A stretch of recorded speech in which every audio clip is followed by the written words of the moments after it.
Bismillahirrahmanirrahim. Assalamualaikum warahmatullahi wabarakatuh. Waalaikumsalam. Selamat siang. Pada hari ini kami masih berada di Hotel Golden View dan saat ini saya ingin berdiskusi, berbual-bual sedikit atau berbincang sedikit dengan Bapak Hairul Nizam ST, ya, guru SMK Negeri 6 Batam. Ya. Sebelumnya Pak Nizam ini pernah menjadi guru teknik pengelasan di SMK Negeri 1 Karimun. Kemudian beliau lulus ASN di SMK 6 Batam dan sekarang menjadi guru teknik pengelasan di SMK 6 Batam dan dapat tugas tambahan sebagai wakil di bidang humas, ya Pak? Betul. Oke. Ada beberapa pertanyaan yang ingin saya tanyakan kepada Pak Nizam. Yang pertama, SMK 6 itu berada di mana Pak lokasinya? Baik, terima kasih Pak Anwar. Salam ketemu teman lama saya Pak Anwar semasa waktu di SMK Negeri 1 Karimun. Sebelum saya menjawab, tentu hari ini kami bereuni tentunya di Hotel Golden View ini pada kesempatan ini. Baik, Pak Anwar, menjawab pertanyaan bincang-bincang kita hari ini. Betul, saya sekarang bertugas di SMK Negeri 6 Batam untuk sekolah kami itu berada di kawasan industri Kabil, Kota Batam. Ya, jadi di lingkungan kawasan industri yang mana sekolah ini lebih kurang sudah hampir berumur 12 tahun. Begitu. Kemudian di SMK 6 Batam itu bidang apa saja Pak yang ada? Maksudnya bidang dan jurusannya apa aja yang ada itu? Oke, SMK Negeri 6 Batam ini sudah 12 tahun ini ada 5 program keahlian. Awalnya cerita dari pendahulunya, ya, jurusan tersebut yang paling tertua jurusan teknik permesinan. Kemudian dibuka lagi jurusan komputer jaringan, selanjutnya jurusan otomotif, kemudian alat berat, dan terakhir jurusan teknik pengelasan. Yang baru kami bilang baru 5 tahun terakhir ini. Makanya saya sendiri memang tadi disampaikan guru teknik pengelasan sebelumnya di Karimun, sekarang menjadi guru pengelasan di Batam.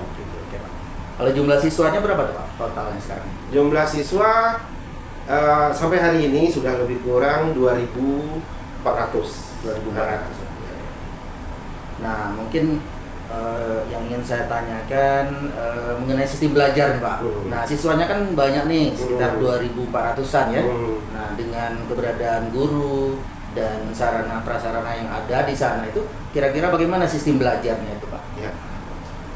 Dengan bertambahnya jumlah siswa tidak diikuti dengan sarana prasarana, terutama kelas-kelas belajar.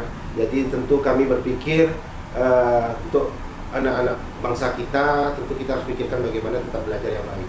Kita berpola pembelajaran efektif, yaitu siswa kita belajar per blok, sistem blok. Blok yang mana ada beberapa siswa di blok pertama dia belajar di sekolah. Kemudian bersamaan itu kita pembelajaran di industri juga. Yang kita sebut kelas industri. Kelas industri. Tadi saya sampaikan kan kawasan sekolah kita tuh di wilayah dikelilingi oleh industri yang banyak. Maka kita bekerja sama dengan industri untuk menerima juga pembelajaran di industri. Seperti itu. Artinya proses pembelajaran itu akan sangat berhasil apabila memang ditunjang dengan keberadaan industri yang memang sangat support ya, atau mungkin memang mau bekerja sama dengan baik dengan sekolah. Nah, yang terakhir mungkin ini Pak, bagaimana kerjasama dengan industri dalam hal mungkin kegiatan magang siswa atau pakai siswa, dan bagaimana dengan perekrutan alumninya gitu Pak? Mungkin bisa Pak Nizam jelaskan. Oke, kebetulan saya diamanahkan juga membidangi hubungan masyarakat dan hubungan industri. Jadi pelaksanaan PKL tadi ya kita lakukan seperti kurikulum ya, lakukan ada PKL yang terjadwal reguler, ada juga yang pelaksanaannya tadi 9 kelas industri. Berarti disesuaikan dengan permintaan industri, iya, kesepakatan dengan industri. betul. Ya. Jadi ada industri itu berprogram PKL itu ada yang 6 bulan, ada yang 1 tahun bahkan. Jadi kita sesuaikan kurikulumnya selaras dengan industrinya. Maka industri tadi mencoba juga memfasilitasi pembelajaran anak-anak kita bahkan sampai 1 tahun untuk belajar, dan diharapkan setelah 1 tahun itu industri tadi bisa merekrut ya, langsung bekerja, karena memang sudah dapat selama PKL ataupun kelas industri itu anak-anak kita ini karakternya, ya kan, pembelajarannya dan juga sesuai industri itu tadi bisa mereka gunakan sebagai tenaga kerja mereka, tanpa repot-repot mencari tenaga kerja yang belum tentu dipakai untuk menurut mereka. Dan alumni kita memang rata-rata kita letakkan di kawasan industri itu semua. Yang tentunya industri tadi setelah kita bekerja sama cukup baik, bermitra cukup baik, itu yang terpenting. Industri ini harus kita ibaratnya bermitra sangat dekat sekali. Apa yang menjadi kebutuhan mereka kita fasilitasi dan juga kita selaraskan. Itu yang terpenting dalam pembelajaran kami. Nah, Pak Nizam ini kan jurusan atau guru di bidang pengelasan ya. Nah, kalau jumlah siswanya sendiri Pak di pengelasan ini bagaimana Pak? Oke. Memang teknik pengelasan di SMK 6 itu baru 5 tahun. Tetapi luar biasa sekali. Sekarang siswanya terbanyak di teknik pengelasan. Hampir lebih kurang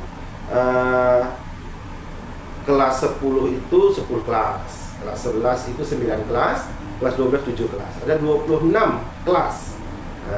Ya, dengan lebih kurang 700 lebih ya untuk pengelasan saja dari 2.400 tadi. Jadi dengan banyaknya siswa tersebut tentu mungkin kurikulum dan tua jurusan di pengelasan itu harus bisa mengatur jadwal pembelajaran dengan baik lah mungkin Pak ya, mungkin bisa. Ya, pastinya ya dengan jumlah siswa yang banyak tentu harus bagaimana pola-pola pembelajaran itu harus kita atur, jadwalkan sedemikian rupa ya, dengan kurikulum ya, dengan kesiswaan harus sinkron, harus sejalan, sevisi dalam pelaksanaan pembelajaran itu.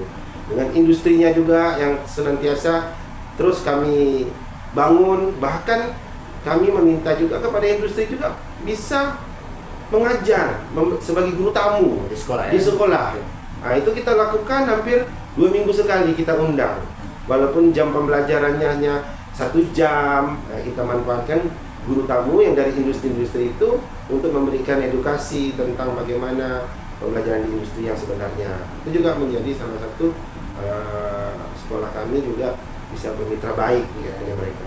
Artinya kerjasama yang baik antara pihak sekolah dengan industri itu memang sangat menunjang Pak ya pada proses pembelajaran baik di sekolah maupun di industri, dan yang terpenting itu juga perekrutan alumni Pak ya, karena sudah terjalinnya kerjasama yang dengan baik, mungkin gitu Pak ya. Nah di Batam ini kan memang dunia pendidikan khususnya SMK ini sedang lebih meningkat gitu Pak ya, karena oleh kebijakan dari pemerintah provinsi kan, kemudian ditunjang juga dengan keberadaan industri ya. Jadi istilahnya dunia SMK atau pendidikan SMK itu saat ini memang di Batam itu lebih meningkat gitu ya, dengan bertambahnya jumlah sekolah SMK Pak ya. Jadi mungkin kesiapan sekolah, guru dan industri itu memang sangat menunjang pendidikan di SMK itu untuk lebih berkembang dan lebih maju. Baik Pak Nizam, terima kasih bincang-bincang santainya pada siang hari ini. Semoga terus berkarir lebih baik ya, lebih maju, dan sekolahnya juga semakin maju. Terima kasih Pak Nizam kesempatan pada hari ini. Terima kasih. Assalamualaikum warahmatullahi wabarakatuh. Waalaikumsalam warahmatullahi wabarakatuh.